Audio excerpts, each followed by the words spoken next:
¿Alguna vez te has imaginado enfrentándote a un guerrero de casi 3 metros de altura, cubierto de armadura de pies a cabeza? ¿Y si te dijera que no fue uno, sino dos gigantes en la Biblia, tan temibles que aterrorizaban a ejércitos enteros? Prepárate para un viaje épico a través de las páginas sagradas, donde descubriremos cómo Dios utilizó a los más improbables para vencer lo aparentemente invencible. Nuestra jornada comienza en el desierto, donde los israelitas, recién liberados de la esclavitud en Egipto, se enfrentaron a su primer gigante, Ag, rey de Basán. Imagina la escena, un pueblo que había pasado generaciones en cautiverio, ahora ante un rey cuya cama medía más de 4 metros de largo. La Biblia nos da detalles fascinantes sobre Ag en Deuteronomio 3:11, porque solo Ag, rey de Basán, quedó del resto de los gigantes. Su cama, una cama de hierro, no está en Rabá de los hijos de Amón. 9 codos es su longitud y 4 codos su anchura, según el codo de un hombre. Este versículo no solo nos da una idea del tamaño impresionante de Ag, sino que también muestra cómo su fama se extendió hasta el punto de que su cama fue preservada como una reliquia. Ag no solo era grande en estatura, sino también en poder, gobernando sobre 60 ciudades fortificadas, cada una protegida por altos muros, puertas y cerrojos, Deuteronomio 3:5. Si consideras que existe algo más allá de este plano terrenal y otras cosas que la ciencia aún no ha logrado explicar, suscríbete y deja tu like para que podamos seguir investigando y creando contenido de tu interés. Imaginen el terror que debieron sentir los israelitas al enfrentarse a un adversario de tal magnitud. ¿Cómo podría un pueblo sin experiencia militar esperar derrotar a un gigante que comandaba un reino tan vasto y fortificado? Pero aquí es donde encontramos una poderosa lección: el tamaño de nuestro desafío no importa cuando Dios está de nuestro lado. El Señor dijo a Moisés en Números 21:34, no le temas, porque en tu mano he entregado a él, a todo su pueblo y su tierra. Esta promesa debió parecer casi increíble para los israelitas, pero Dios estaba a punto de demostrar que su palabra siempre se cumple. Es interesante notar que esta no fue la primera vez que Dios dio tal garantía a su pueblo. Antes de la batalla contra Ag, los israelitas ya habían enfrentado y derrotado a Sehón, rey de los amorreos, con una promesa similar de Dios. Esa experiencia anterior debería haber fortalecido su fe, pero enfrentar a un gigante como Ag seguía siendo una prueba formidable.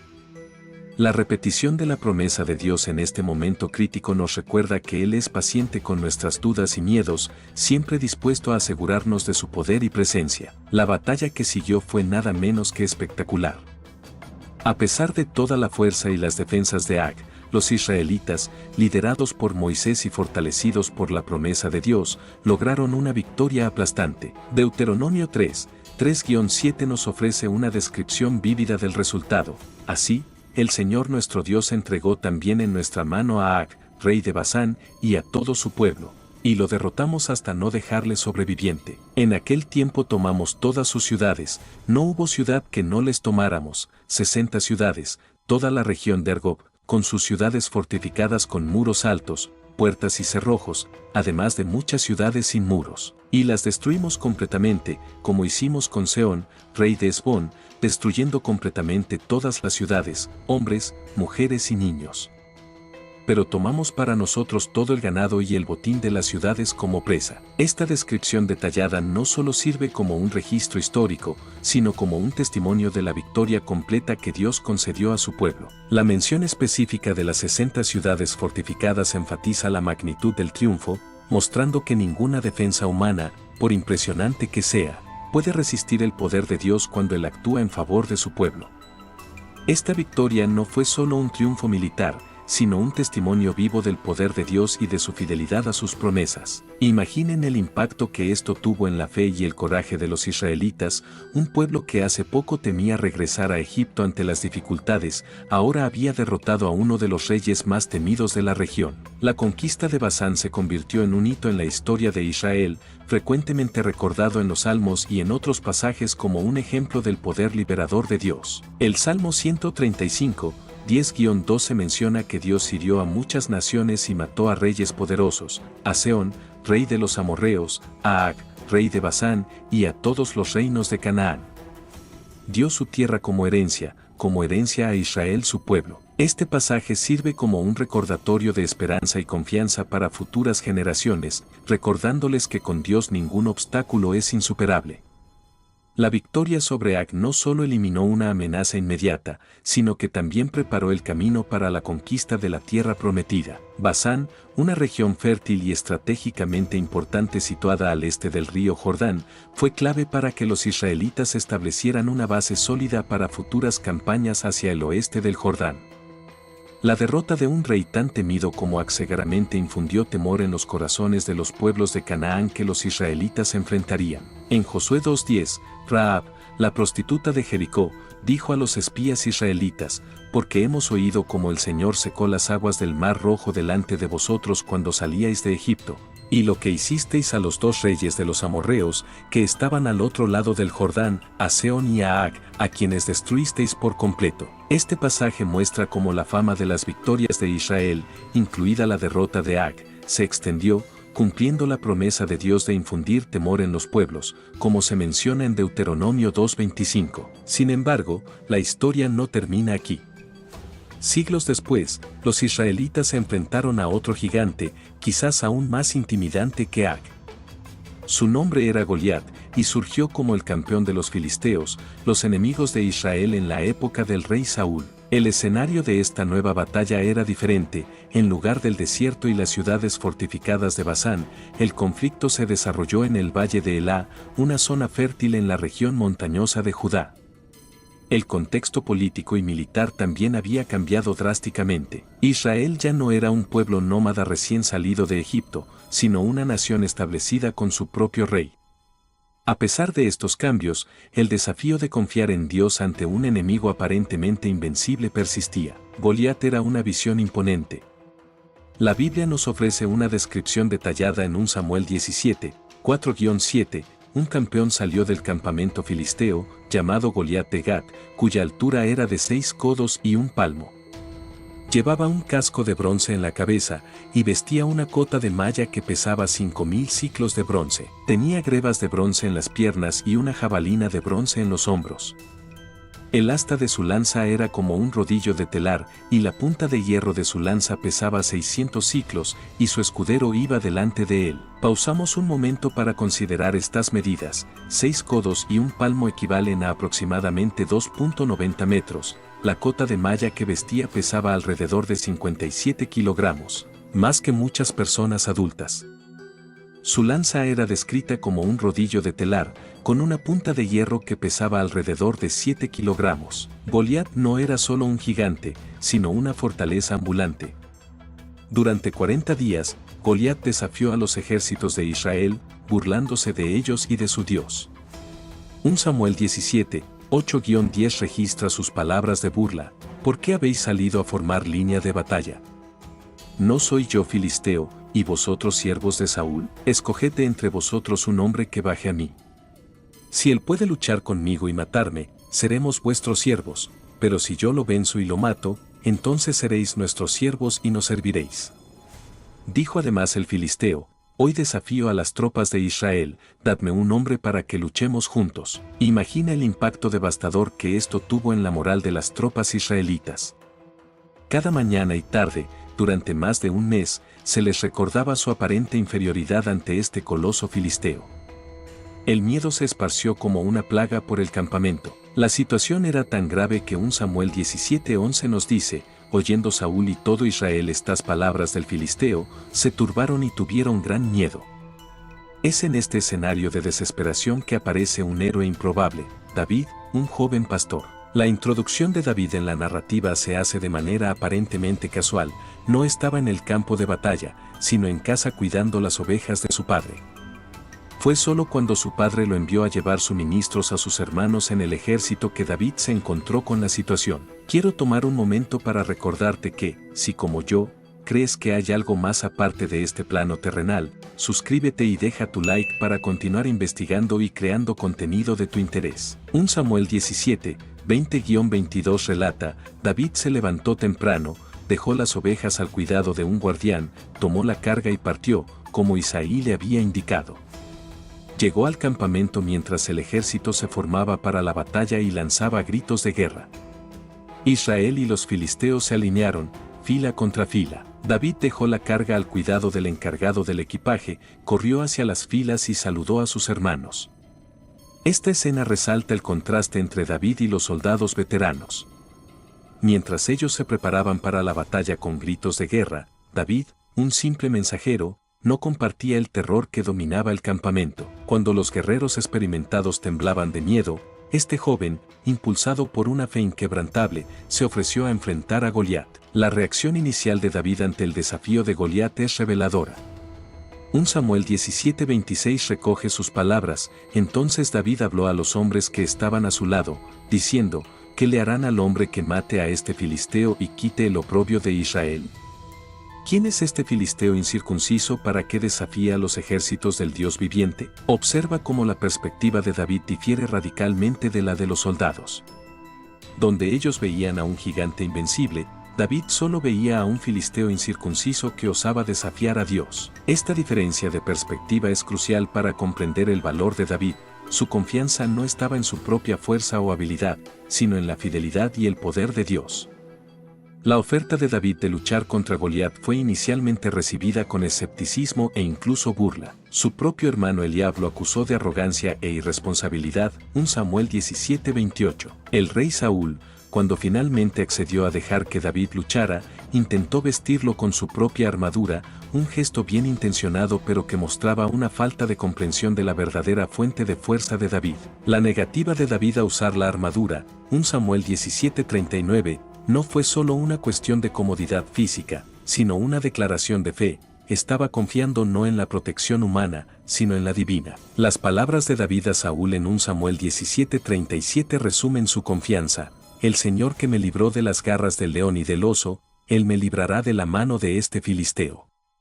Y Saúl le dijo a David: ve, y el Señor esté contigo. El enfrentamiento entre David y Goliat es uno de los momentos más dramáticos e inspiradores de la historia bíblica.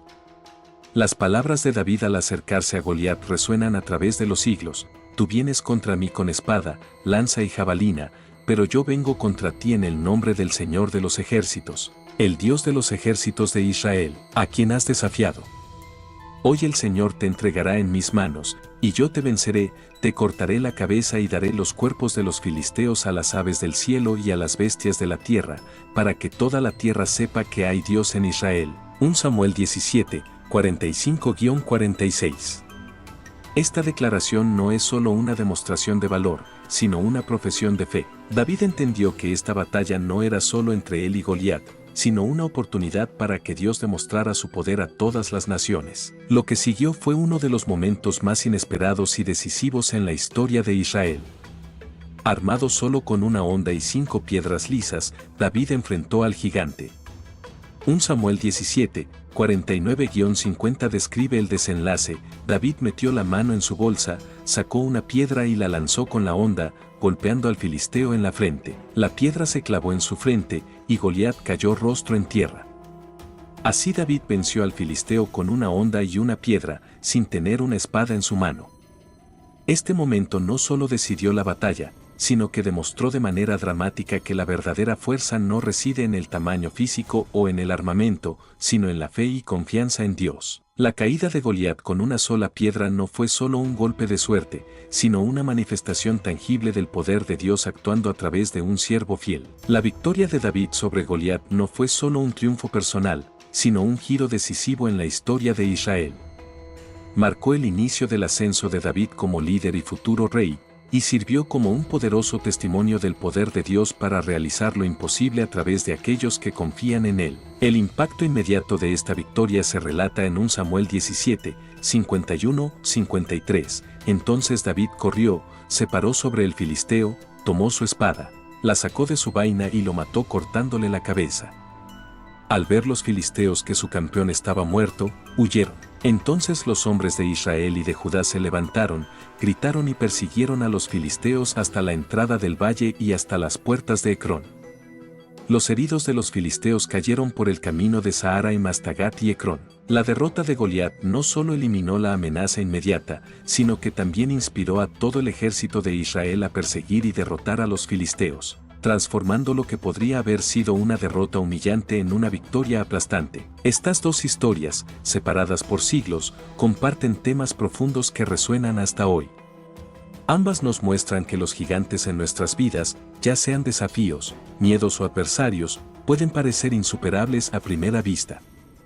Pero cuando confiamos en Dios y actuamos con fe, descubrimos que ningún obstáculo es demasiado grande. La victoria de Israel sobre Ag y la de David sobre Goliat no fueron el resultado de superioridad militar o estrategia brillante, sino de una confianza inquebrantable en el poder y la fidelidad de Dios. Esto nos recuerda que en nuestras propias batallas, la clave para la victoria no está en nuestra fuerza o recursos, sino en nuestra disposición de confiar y obedecer a Dios, incluso cuando las circunstancias parecen imposibles. Ag y Goliat representan más que solo enemigos físicos, simbolizan todo lo que nos intimida, nos hace dudar y temer. Pueden ser problemas de salud, dificultades financieras, relaciones conflictivas o batallas internas.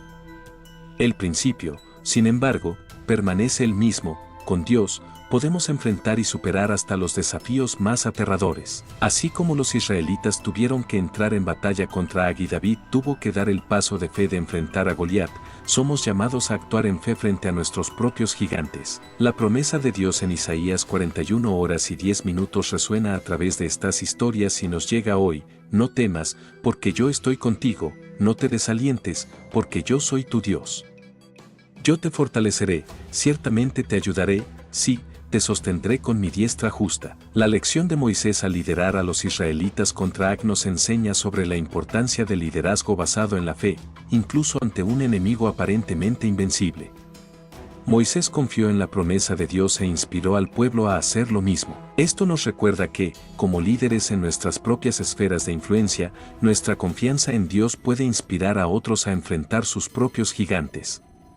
El liderazgo de Moisés en este momento crítico no se basó en su propia fuerza o sabiduría, sino en su disposición de confiar y obedecer a Dios. De la misma manera, somos llamados a liderar no por dominio o fuerza, sino por fe y ejemplo, confiando en que Dios puede hacer lo imposible a través de nosotros. Por otro lado, la historia de David y Goliat nos muestra que Dios frecuentemente elige a los improbables para realizar sus propósitos.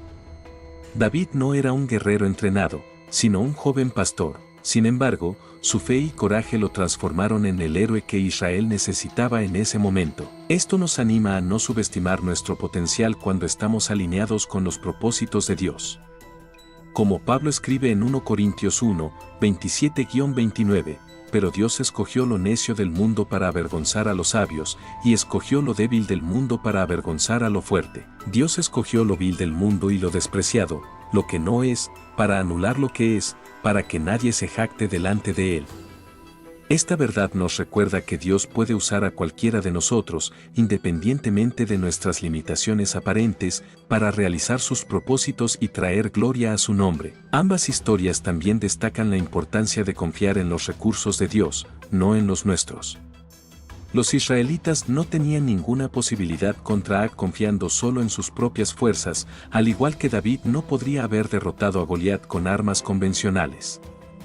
Fue la confianza en el poder de Dios lo que marcó la diferencia. Esto nos desafía a reconsiderar cómo abordamos nuestros propios desafíos. ¿Estamos confiando en nuestras propias habilidades o en la fuerza infinita de Dios?